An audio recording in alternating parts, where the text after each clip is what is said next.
Testing, testing.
Flip the little switch up.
Hi, everyone. We're going to get started pretty shortly. If you could take a seat.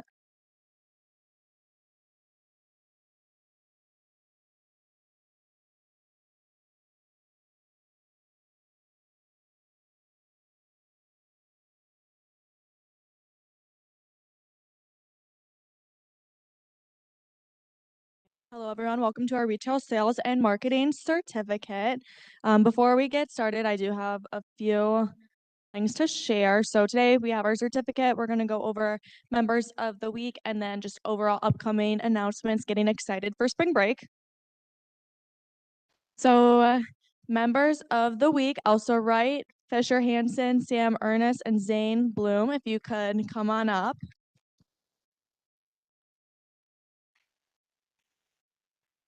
Congratulations.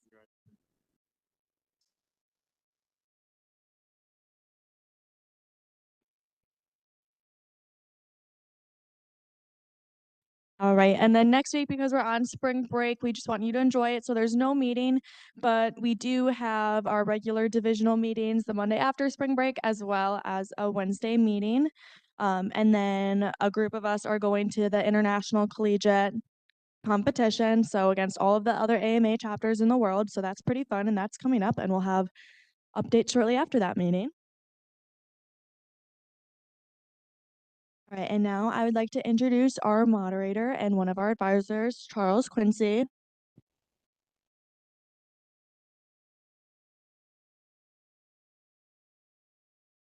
Well, can everybody hear me? All right, everybody who was all clapping and everything, obviously I haven't graded your midterms yet, so I appreciate that. So nice to be here. All right. So what I would like to do today is to introduce our partners today from Steinhoffels and Sherwin-Williams.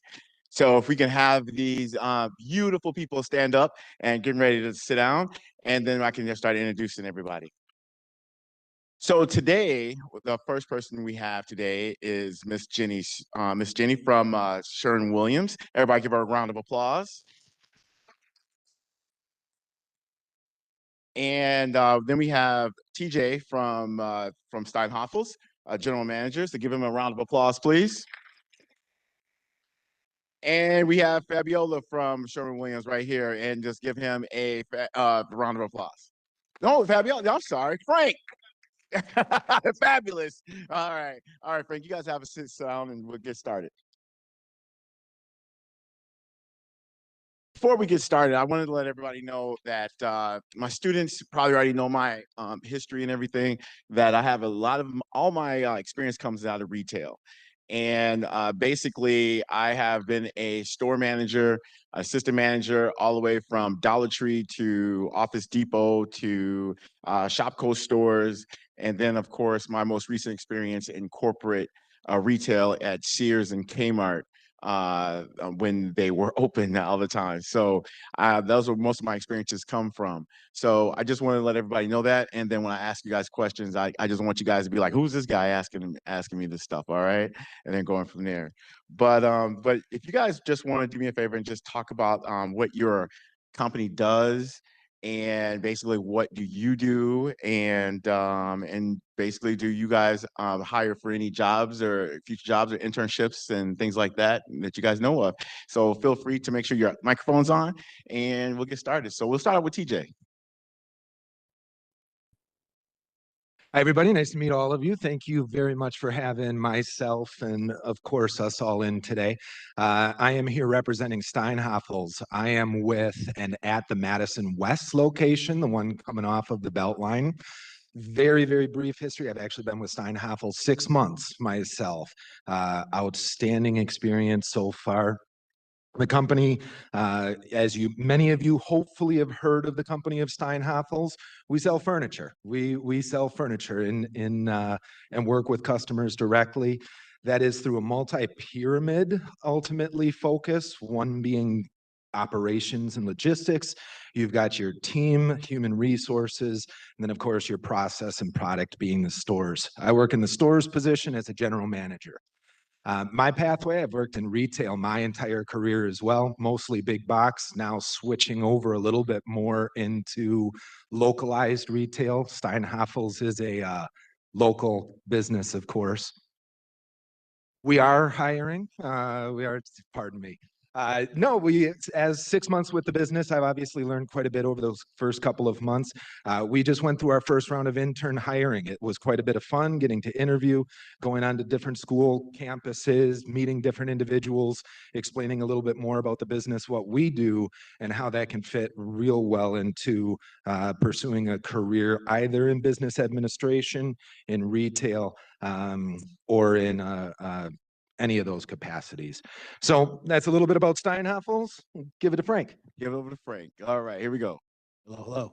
All right, so yeah, same thing, guys. With Steinhafels, 6 months. I've been there 6 years. I actually started as part-time sales in our Oak Creek location, moved up to assistant manager, sales manager, and now general manager.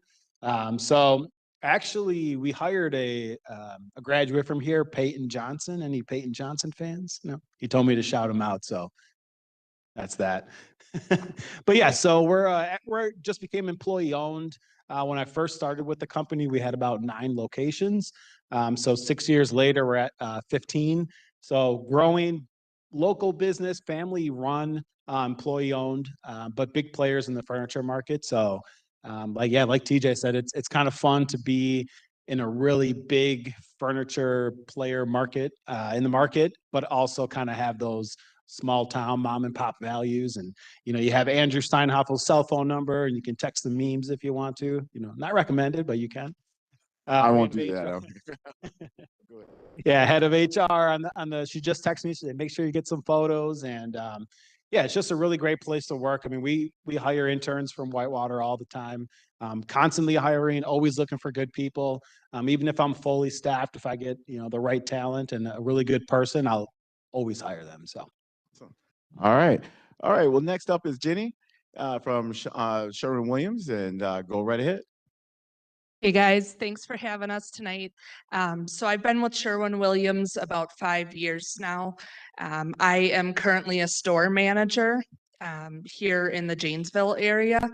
Our company works a little bit differently than Steinhafels does. We are not locally owned. We are corporate ran out of Cleveland, Ohio. That being said, we have local districts. So I'm one of 26 stores in the area. We work together under a general manager so that we feel more like we're family owned and ran. We are always hiring. We do hire interns here from Whitewater. We are currently full for this year, but we have our assistant manager training positions coming open in the next 6 weeks. So if you're graduating this year, I would highly encourage you to take a look at that. If you don't know what Sherwin-Williams is, we're a professional coatings company. So we paint people's houses and we paint skyscrapers, anything that's coated, including your floors, we take care of. Okay, well, thank you. Thank you very much. So if any of my students kind of know how I do things or whatever, I'm going to be shooting a lot of things at you, and hopefully I will not curse. So let's get started with that. So through my experience when I was working in retail, I basically, when I first started, it was here at Whitewater. It was a Dollar Tree here. I started as an assistant manager and then went from there. And that's how I really got introduced to retail.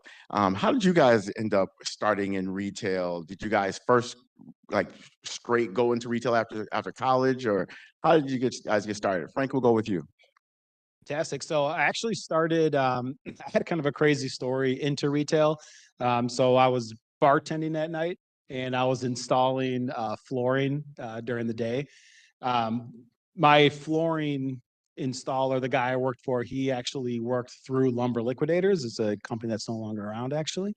So on the weekends, he's like, hey, can you go get some more jobs for us, work at Lumber Liquidators on the weekends and see if you can get us some installation. So I started doing that part-time, and then they offered me the assistant manager position at Lumber Liquidators, and it was my first 9 to 5, insurance and all that.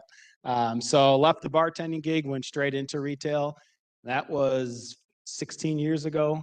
So it's been, I've been there in the industry, in the retail world for quite a bit. And, you know, the biggest thing with retail is you're making connections with people. And I think if you fall in love with that process, then it makes job really easy, you know, makes it easy to come to work, basically. Absolutely. All right, great. TJ, I'm gonna skip you really quick. I'm just go over to the lady and see what she has to say about that. So I didn't start my career in retail. I started in manufacturing management.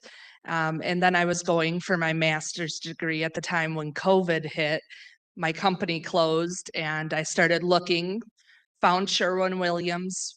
To enter our company into management, you have to start as an assistant manager, train to learn all the products and go from there.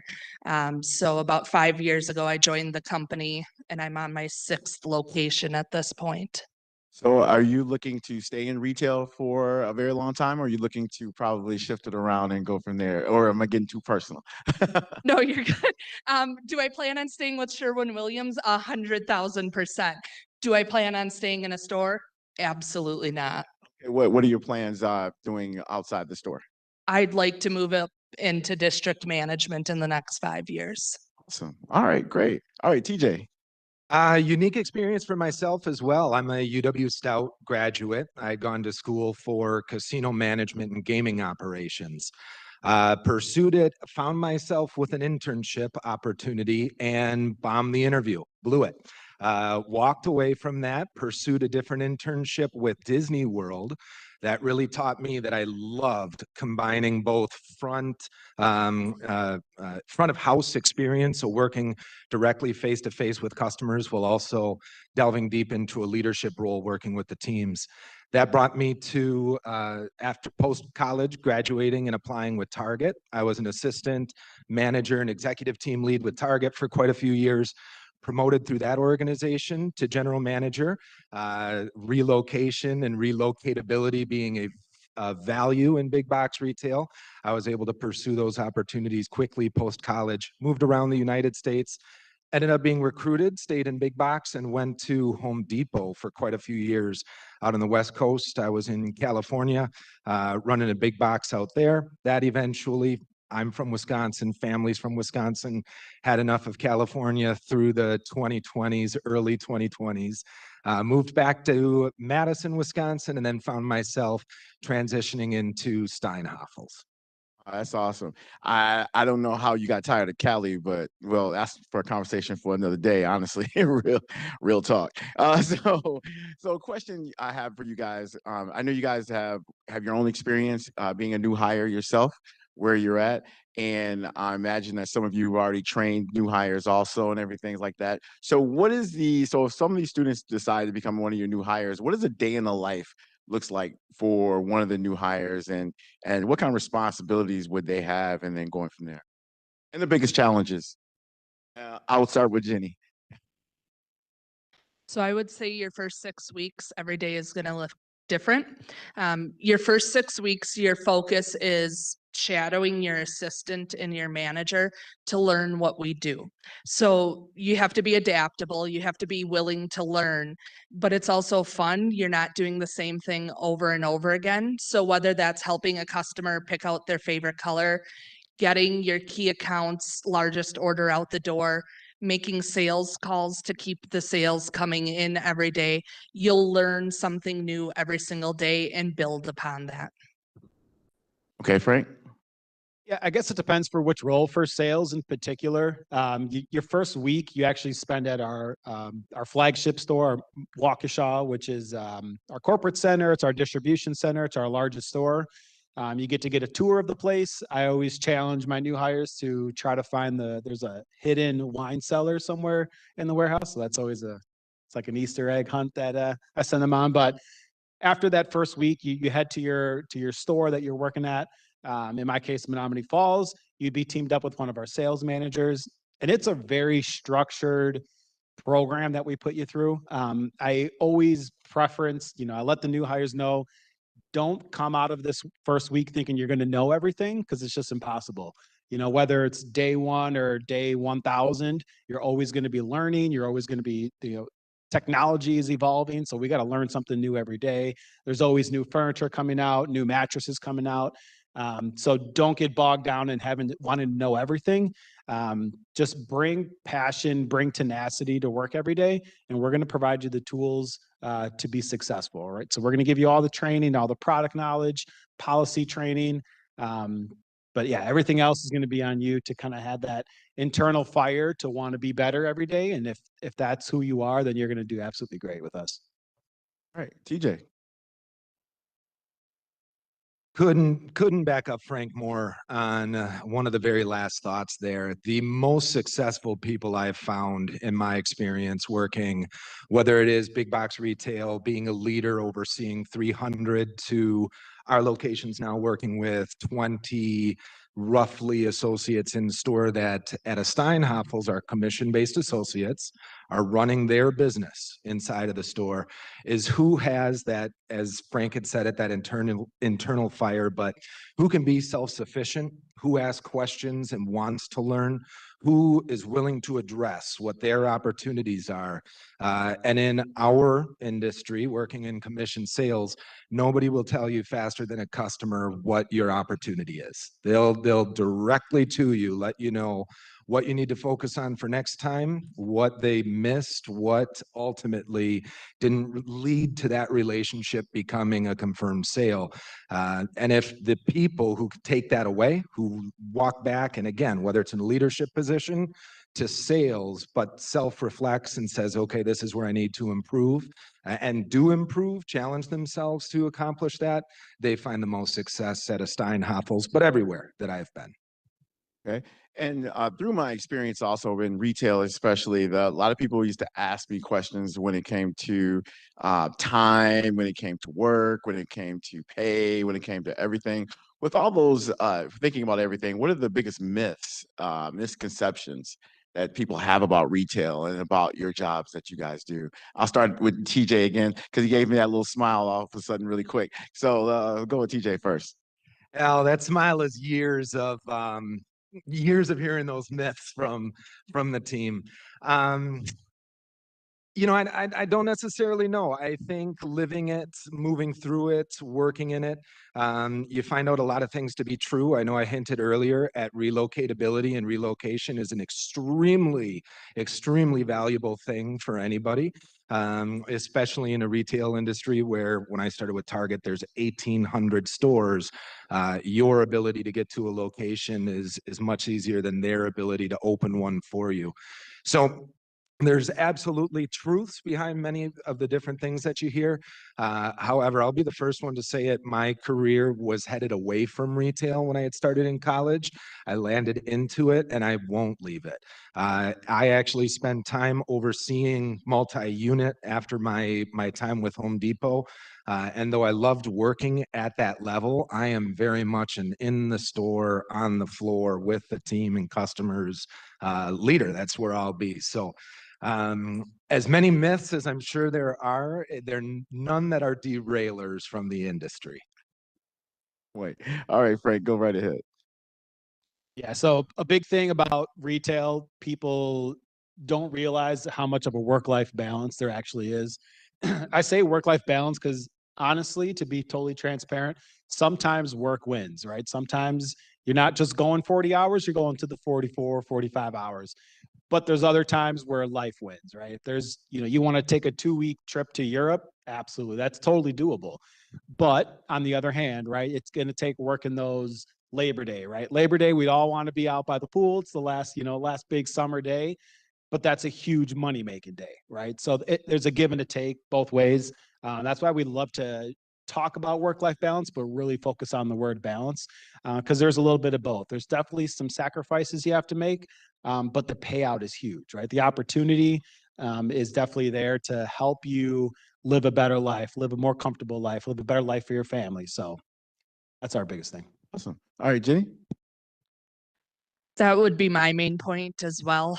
So you're not punching a 9 to 5 every day, but you can make that work for you. So yes, you might be working 50 hours a week, but those weeks that you want to take a 4-day weekend, you work the Sunday before and the Saturday after, and you have a 4-day weekend without using vacation. So you can make the benefits stretch for yourself just by thinking ahead. So yeah, you might be grinding for 50 hours a week one week, and then the next week it might be 40. But the payoff by helping those customers in those busy weeks goes a long way. One of the things that I experience with is working hard, betting hard, and playing hard, right? So I've always had that philosophy when I was working in retail. And I knew one day it'll pay off of, working hard, working hard, working hard. And of course, you had those days that you just had a great time. But I went to corporate. Right after that, I decided to make a decision to go to corporate. And it's one of the best decisions I've ever made, having an MBA from here, going to corporate, working with the celebrities like the Kardashians, and working with WWE, the NBA, the NFL, things like that, going on trips all around the country, Hawaii to Virgin Islands, and going to work and things like that and everything. Those are the things I wanted to move up and do. So what's your future aspirations in your jobs that you guys are doing now? Jenny was very nice enough to say that she wanted to go into district management and go in that route. But what do you guys want to do? And I'll go back to Jenny too, but because you guys are really young, much way younger than me. So you guys got a lot of years ahead of you. So what are your top goals and aspirations of doing? And I'll start with Frank. Yeah, so a big thing with Steinhoffels is it's an open, we call it an open floor on the sales floor, but it's also like that in your career, right? So we've had sales managers who didn't absolutely love to be a sales manager, but we always tell the story of a girl named Kate, and she's now our digital marketing through our website, and she absolutely loves that, right? So sometimes it's all about finding the right seat on the bus. You could be on the right bus, but sometimes you're in the wrong seat. Personally, I mean, it took, it was a grind for 5 years, right? Part-time sales to assistant manager to sales manager to now general manager. I love what I do. I love coming to work every day. That's a big thing that I used to not have. I used to, wake up and say, damn, tomorrow's a curse. That doesn't count, right? Yeah, he cursed before I did. So just say, go for it. But it's easy to get to work on Monday because you're joining an awesome team. You're really excited for the future. Personal aspirations. I mean, we have district managers, we have director of sales. There's an unlimited number of ways you can go. We've had a general manager who was in the game for 30 years as a general manager. He's our corporate trainer now, and I've never seen him happier. Right. So, Tim with the high fives. So yeah, so for us, it's just about finding the right seat on the bus. Maybe 10 years from now, being a GM doesn't, scratch that itch for me anymore. So luckily with Steinhoffels, there's a ton of different areas to discover, I guess. Awesome. All right, TJ. Yeah, that's an interesting question to pose. When you have to look forward a little bit. However, my career trajectory led me in a little bit of the opposite direction. My time with Home Depot really taught me that getting back to a location, my family being back in Madison, my time outside and potentially away, finding a healthier work-life balance, though Home Depot is a phenomenal company, finding that right work-life balance for myself ended up being much more valuable on the scale that I was ultimately using to measure how to approach my future. You guys will find, again, different things make you and therefore your employer satisfied, happy and successful in the long term. I sat down with a district manager during my interview and explained that I wanted to be a long-term solution for a location. I wanted to land at Madison West. I wanted 10 years in that building, driving results with that team and building what I think we could accomplish. And that created a lot of value again in what we wanted to try and accomplish together that came through during the interview. For me, I am, again, I'd say one of the myths we can dispel. There is absolutely financial opportunity in retail. I think that can be seen at times as not being a lucrative option. It absolutely can be. I'm satisfied. I'm happy. Looking forward to building my nest egg in Madison, Wisconsin. Steinhoffel's able to provide that, and the role that I'm with is able to provide that. All right, awesome. Jenny, you talked about going to the district level. Do you want to elaborate more and talk about maybe your aspirations after that, maybe? Sure. So I have a master's degree, I have a general MBA, but I really focused on training. So I love working with not only my customers, but my internal customers as well. When I see my staff go on to take that next step, I really enjoy that. So last summer, my intern was from UW Whitewater, Alma, and she's now taking on an assistant manager role in just a few weeks after you guys all graduate. And I am so excited to see her do that. I'd love to keep her at my store if I can, but I don't think I can. But I've done training for sure when in between working at stores. I was a corporate trainer locally for a while. When you get into our district management, yes, you're driving sales, but you're really driving sales through encouraging your team. That's why I would prefer to move up into a position like that, because I really thrive when I see my team do well. And I've learned that over the last few years that I get a lot of satisfaction, from meeting my numbers and things like that. But when I see my assistant become a manager and then become a sales rep, I'm so much more motivated by that. So I could potentially see, after doing something like district management, going to Cleveland if my husband will let me, and doing full corporate training. But I highly doubt he'll move to Ohio for me. Well, you never know. You never know. But then that's a good segue to exactly the next thing I want to talk about. And that is, and we'll start with you, Jenny. Well, the thing is that what kind of skills, since you want to go into training, since you're a trainer and you do hire students coming from Whitewater and things like that, what are you looking for? What kind of skills are you looking for from the students that do apply, and what kind of qualities that make them a good candidate to move up and to move around?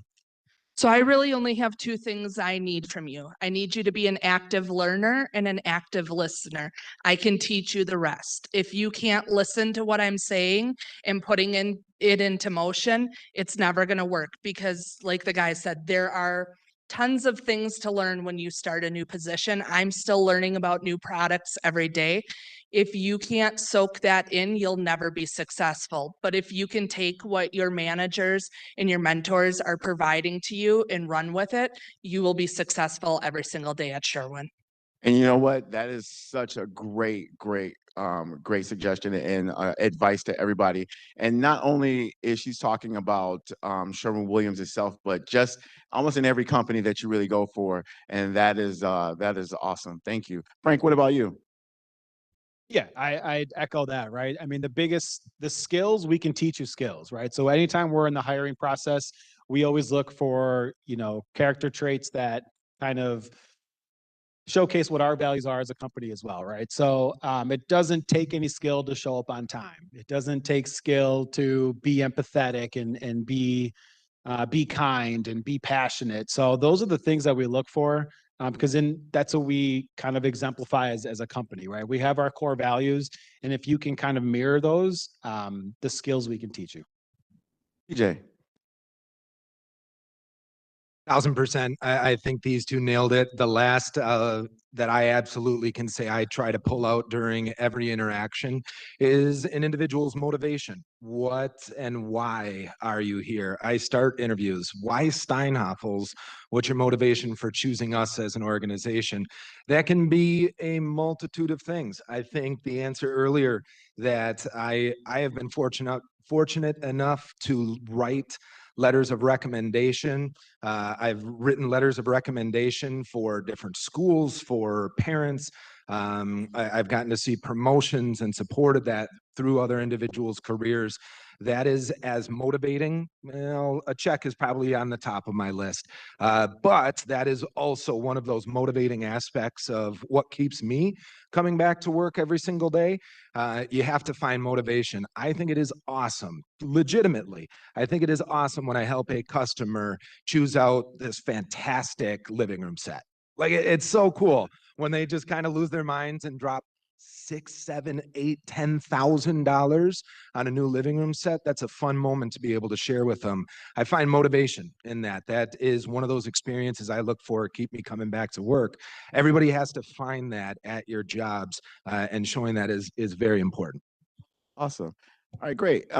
Jenny, I'm gonna start with you with this one. This is a question that that I was waiting to ask though too.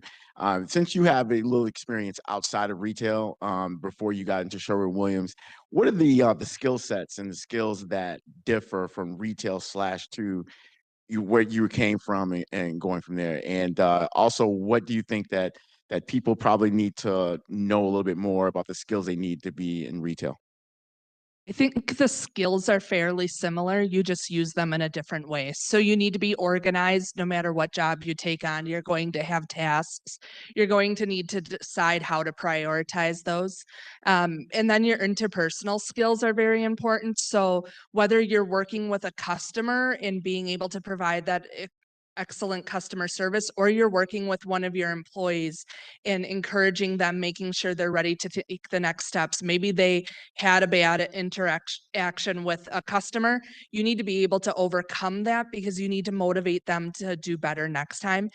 In the manufacturing world, it was similar, just I was always mentoring employees on how to do something better. They weren't necessarily interacting with customers, so it's just same skill, different application. Okay. And I'm gonna start with TJ with this. And TJ has been around the country. He's seen it all. Cali, which I still don't understand why you left, but that's all right. So you went to Cali, you've been all around everywhere. You've seen a lot of different people. You've seen a lot of different students come in and out and things like that or whatever. What are the skills that you see that that's kind of universal coming from all the way from Cali to here to everywhere that you look at and say, hey, I think this student really has it, or this new hire really has it? What are you looking for when you do that? Yeah, I think motivation, certainly it ties back to that. However, my mind goes to finding balance. Finding balance for yourself initially is incredibly important as you're stepping away, presumably from schooling, and into something that is as demanding as a full-time leadership, high level, high responsibility role is. It took me years to really understand that for me personally, it works like a balance beam, like a teeter-totter. And not only do the weights change constantly on both sides of the teeter-totter, but the pivot point does too. That's the thing that it took me a long time to realize is it's a ever evolving balance that you have to find for yourself. If you can do that, retail can be, again, amazing. I think every career, every job, you guys have all had different experiences that would make you say, nah, that was the worst job ever. Every location has, and every job has something like that. Finding balance for yourself is very important early on so that you can be successful with what you're doing. Absolutely. All right. And Frank, I know you have some experience with the kids. I know they're gonna really perk up when I say this. You worked in the bar area, right? The bar scene, right? And you basically worked in the bars quite a bit and everything. And having those skills and customer service skills and all the other different skills that you have of talking to people and making people feel comfortable. What other skills that you probably look at when it comes to hiring and for new hires? Yeah. So what I hope people understand is like sales is an everyday life. If you're a good salesperson, you can sell yourself, not just a product or a service, but if you can really sell yourself, it opens up a ton of doors for you. So a big thing, I mean, what is sales at the end of the day? It's a transfer of emotion, right? Whether that emotion be certainty or trust, if you can kind of convey that with people that you surround yourself with or in your everyday, whether, when I was in flooring, right? I saw the customer was in the home. Hey, beautiful home. I'm so glad to be working here and helping you, create the home of your dreams, whatever it may be. That will open more doors than if I just ignored that person because my job is just putting the hammer on the nail, right? So I think it's really important that no matter what job you end up taking or you're doing, number one, take pride in it. Take pride in the little things as well as the big things. And again, really don't forget that you're always on stage. You only get a first impression one time, right? All the cliches, but it's true, right? I mean, shaking hands with somebody and making eye contact goes a long way. So all the little things, nonverbal cues, it's really just about conveying certainty and empathy and being able to be that for somebody else, I think will, again, open up a lot more doors for you when you're constantly on and constantly caring about your everything. So how do you approach it? How do you approach that? So you're saying that you're talking about skills. You're talking about how they need to be basically selling all the time. Need to be selling themselves all the time and things like that. How do you approach coaching that? Do you coach that, or is that something they already have, or is that something that you think that you can possibly bring out of them? Yeah, so at Steinhoffel specifically, we have a morning meeting, half hour in the morning, half hour at 11 o'clock. And that's when we really get a chance to be just one-on-one, face-to-face with our employees, with our salespeople. And I tell you what, I'm only one head, I'm only one brain. So I lean on a lot of other, TED Talks. I lean on my other GMs, my other leaders, my other salespeople. Shadowing, if you shadow a seasoned sales vet, you will pick up so much more than a 5-minute TED Talk or an AMA here, right? So a big thing is we're constantly learning. That's the other thing. Don't ever stop learning. Every single day, you should be trying to learn something. But yeah, so we absolutely try to teach that. Again, it's up to you to be coachable, to be welcoming, and want to be better. We absolutely love talking about different things. What has worked for you? What has not worked for you? Because you learn just as much from those failures as you do from wins. So we love to highlight that stuff in meetings and really get to the behaviors behind certain things and maybe certain objections to really overcome them and just avoid them overall. So you guys watch TED Talks? Oh yeah, I'm big. Really? Really, for your training exercises in the morning? That's pretty cool. Absolutely. But we're kind of given the freedom to teach how we want to teach, right? There's no, it doesn't come from corporate. Hey, here's the script. You need to watch 10. It's nothing like that. I 9 times out of 10, my TED Talks have nothing to do with sales. It has something to do with fear of rejection, right? Fear of rejection. I watched one the other last week. I actually played for the team. And the guy went on 100 days of rejection. I'm going to face rejection and just love it. I'm going to embrace rejection. I'm going to become super comfortable with rejection. And all those behaviors you can turn into sales, right? So again, a lot of it is not sales related. It's just kind of life lessons. It's pretty cool because at the beginning of my classes, usually my TED Talks are usually ESPN First Take or something like that or whatever. So that creates camaraderie in the class and go from there. But yeah, I mean, it's the same kind of thing, I guess, in a way. So go from there. But TJ, let's go with you. What do you, the coaching aspect? So what do you kind of look for and how do you develop employees for promotion when it comes to coaching your employees? Yeah, there's a level of intentionality that I try to take with every single person. Everybody is different. One thing, and I had alluded to this earlier, that I'm very passionate about now at this point is the interview process. After having lost an opportunity, I spent quite a few weeks in student services, just learning more about situation, behavior, outcome, scope, complexity, and effort, how to navigate an interview process. I love working with people on recognizing and being intentional with what they're doing and how that's driving what they intend to accomplish. We've got so much time in the day, and though in retail, it can seem like it goes by very, very quick. There is time to be able to be successful. It's just what are we doing and how are we focusing on that intentionally? As a leader, part of my responsibility, love it or hate it, is to provide that direct feedback, to look somebody in the eyes and tell them, I don't think that you're the best at this. This is where your strengths lie. Let's bring this to the forefront so that you're leveraging that in every single conversation. And either we focus on this opportunity so it's not a derailer, or we focus on it until obviously it doesn't get in our way of being successful. Having those open communication and dialogue with individuals, being intentional and focused on what they need, ultimately is what I have found. They not only everybody responds to, that's what's right to do to help people get better. Awesome. Jenny. So I like to make it very much a two-way street. I am going to inform you of everything I expect you to be able to do before we start looking into you taking on a promotion. But at the same time, I'm there to mentor you through that. I'm not just going to throw you a list of things and say, come back to me when you can do all of these things. I want you to be aware of what you all need to handle and that I'm going to show you how to do that. But I need your feedback as well. As you learn new items, I need you to tell me where you're struggling, because on the outside, it might look like you're handling it successfully, but if you're not confident and you're not showing that, I have no way to continue mentoring you through that. So you have to be very honest with your managers and your mentors, because if we don't know what you're struggling with, we can't help you overcome that so that you can get to that next step. Awesome. Thank you.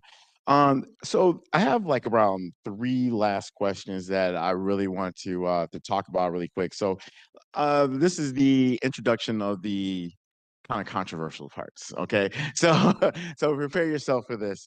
The sales, you guys are all about sales and your sales role and things like that.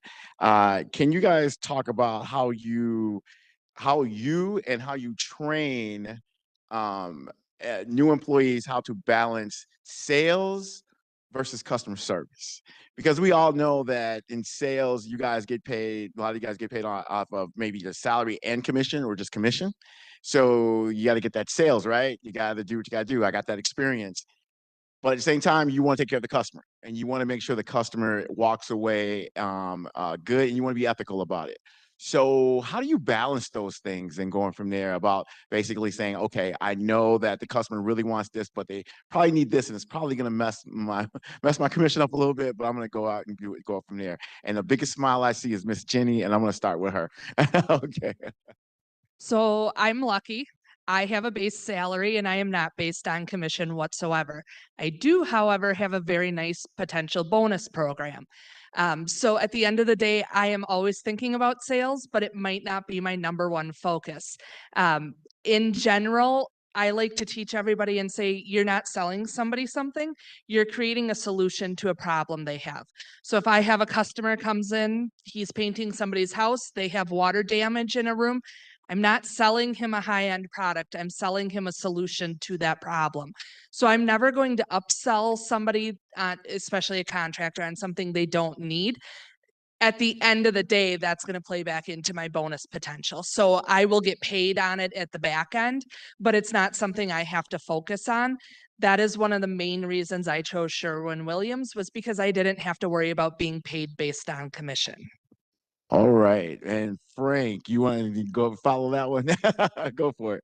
Absolutely. So a biggest thing is when you're on our sales floor, you represent Steinhoffels, right? So we want to make sure that the integrity is there. That's one of our core values. Everything we do is customer service, even when we are selling, right? I always give this example in my meetings where, I had a sweet old lady. She sits down on this big, beautiful sofa. She's like, "Oh, I love it. I'll take it." And I'm like, in my head, I'm like, "Oh, $5,000, that's awesome commission."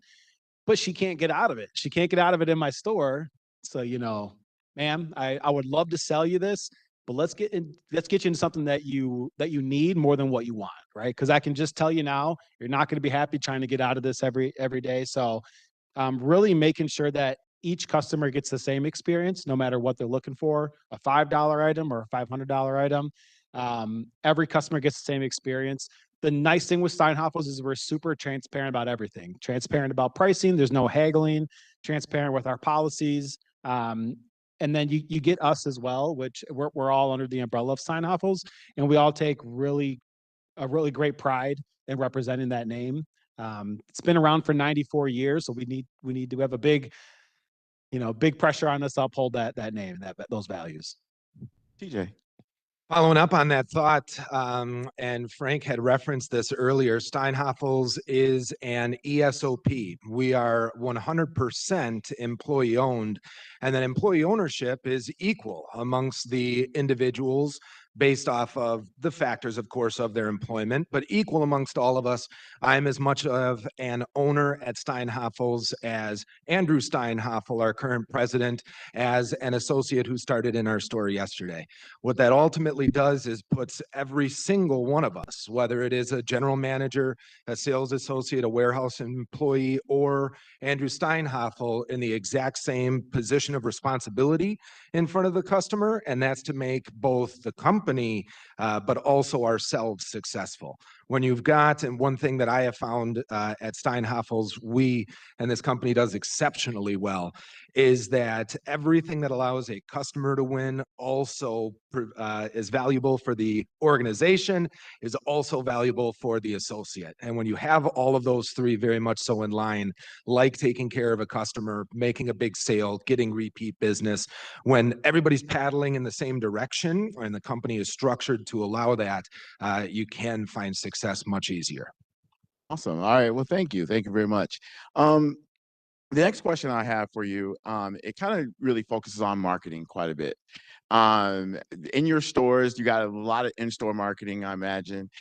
Being in corporate, we sent a lot of marketing materials to stores all the time, have them up and going from there. Some stores love it, some stores hate it. All right. It all depends on where you at and then going from there. Sometimes we have a macro decision to make, and you guys have micro decisions to make. So therefore, we give you guys a lot of stuff. What are some of the challenges that you guys see when it comes to in-store marketing and things that people just give to you? I imagine that Steinhafels, because it's employee owned, you guys got a little bit more, a little bit more flexibility to do the things you do compared to Sherwin-Williams.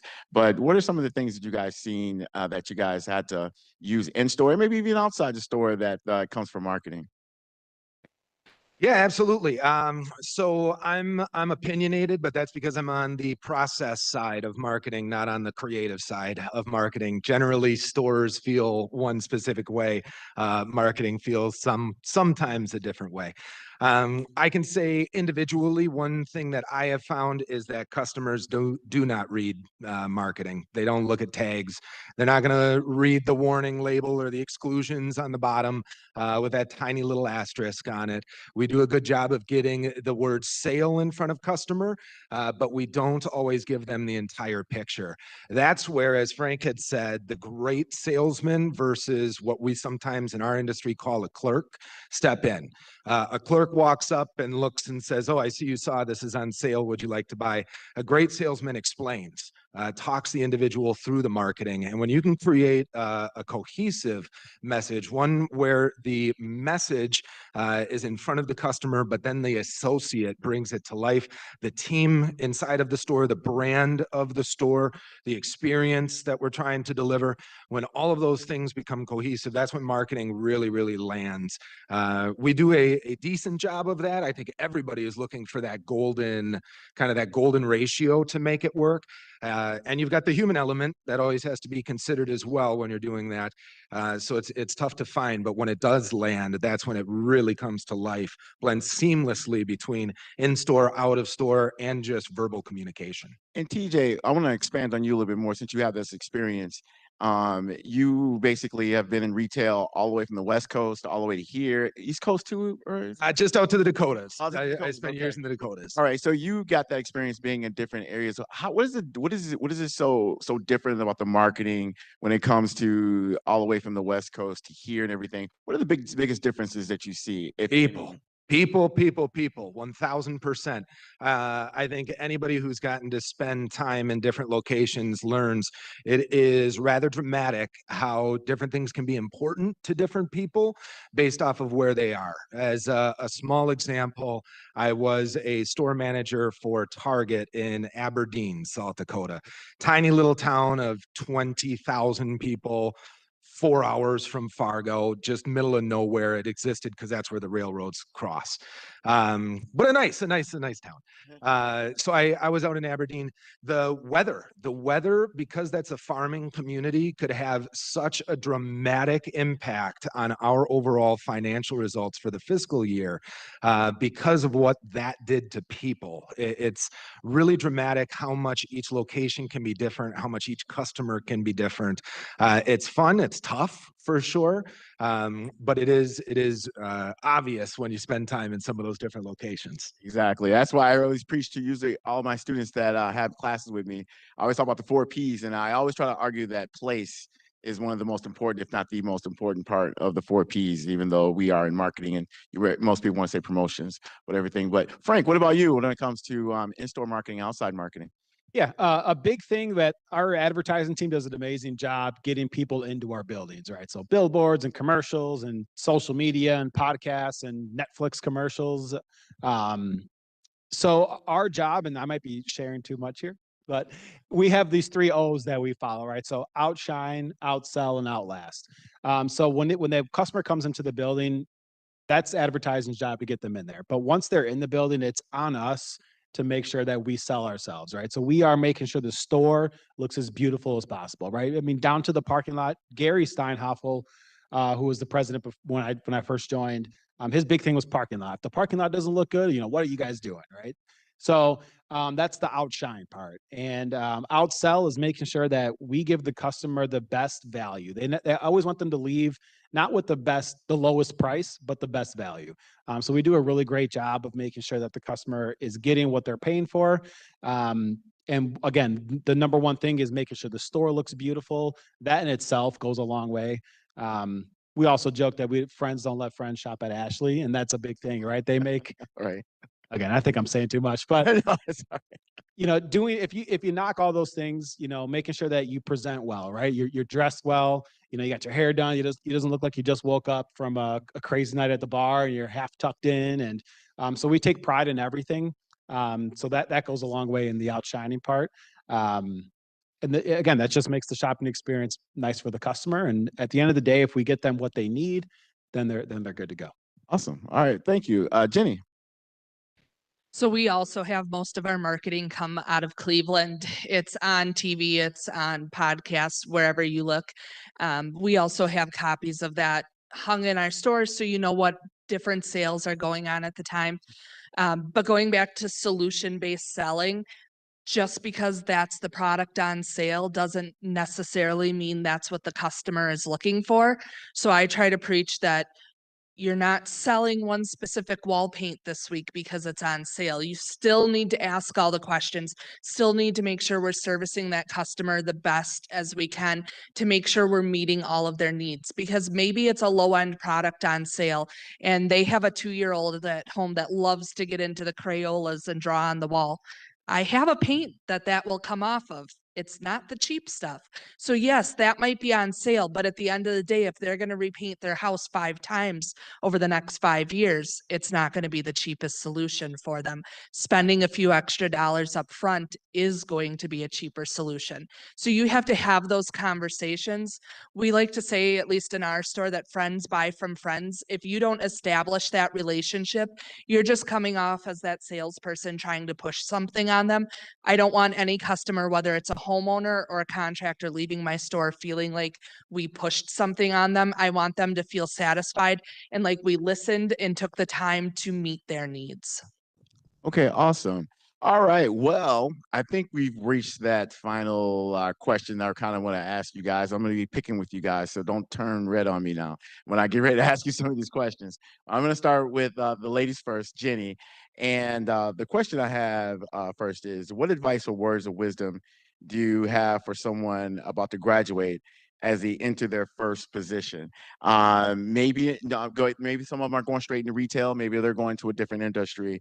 And what is something you wish you would have known when you were just starting out? So my advice would be curious, ask questions, don't stop learning, because that's going to get you to the next place. What I wish I would have known is if you're going to work every day and you don't want to go to work every day, it's probably not the right job for you and it's time to look for something new. You're never going to grow in an environment that doesn't foster that. So if you feel like you aren't getting what you need from the people around you, then it might be time to look for that next opportunity.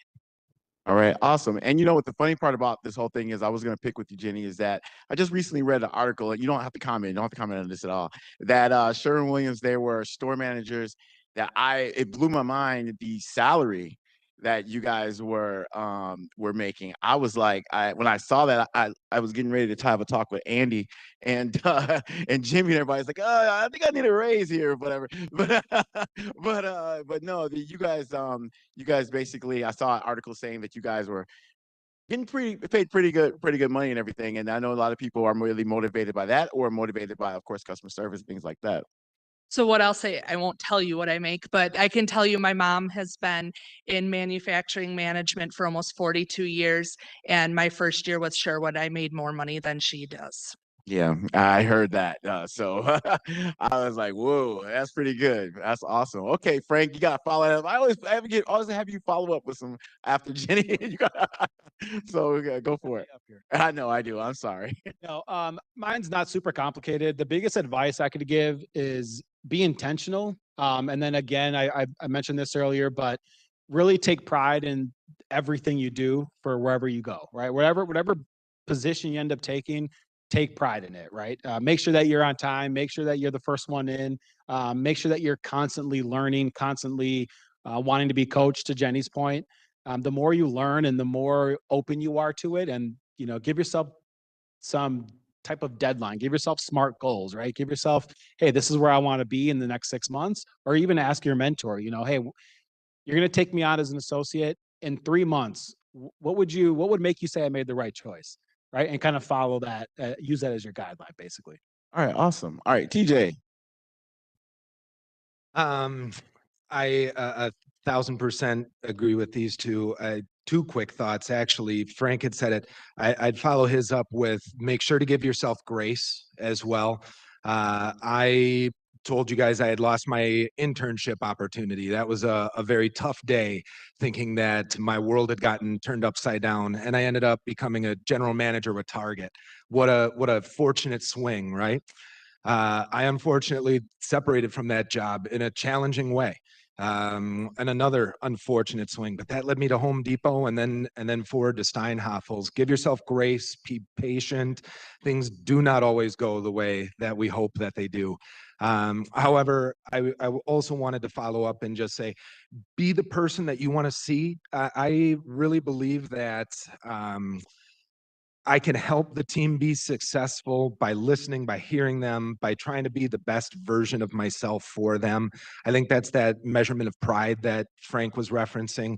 I want them to be satisfied coming to work. I want them to be happy every single day, and I want them to be financially successful. If you have that right mindset, if you're trying to be the best version of yourself, you've got the right intentionality, enjoy what you're doing. I couldn't agree more. Leave if you are not enjoying what you're doing. Find something that really does make sense for you. Give yourself grace, and then be that best version of yourself. Awesome. Great. Well, thank you guys really for participating today. We really appreciate your time and everything. Let's give them a round of applause and thank them. All right. So I'm going to allow Lana to take over. Right. Thank you. And a big thank you to Charles. It was his first time moderating. I think he did a great job. All right. That's right. Hey, I need more applause. Midterms are coming. I think he deserves like a standing ovation. One like that. Please scan the QR code. I know a lot of people need to be here for class, which is great, but there's also the opportunity to connect with the lovely people that are up here. And I really encourage all of you to come up, ask them questions, network. That's always a great opportunity to network whenever we have our partners here. So please do that.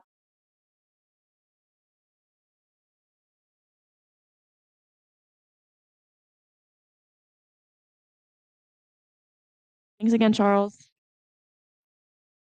Right, and we have a QR code for our annual banquet at the end of the semester. If you don't know what our banquets are, it's an invitation to all of our members to really just celebrate the accomplishments of the entire year and share those with your parents. We have a lot of new prizes that are coming this year, a little bit more senior superlative style, but also just like recognizing for engagement. So please scan that QR code if you're interested. And then we are starting to do our board interviews a couple weeks after we get back from break. So if you're a new member and you've been to a couple AMA meetings and you've liked what you've seen so far and you think that AMA is going to be your club long term, I cannot recommend signing up to be on the board enough. I'd really love to have every single one of you new people with us as I begin to lead AMA next fall. And if you're a current board member and you want to be on board next semester, please scan this QR code. Yeah, and this QR code, just so you know, especially for the new people, if you want to be in any board, so AMA Executive Board, the CMU Board, Sales Board, Social Impact Board, D Board, Digital Board, go ahead and give that a scan so you can sign up for an interview slot. Here's our weekly schedule again, just in case you need a reminder. We will be having a meeting the week that we get back from spring break. So we'll be doing divisional meetings on Monday and then our general meeting on Wednesday. And then here's a sign-in QR code if you missed it. Thanks for coming. Please talk to our partners.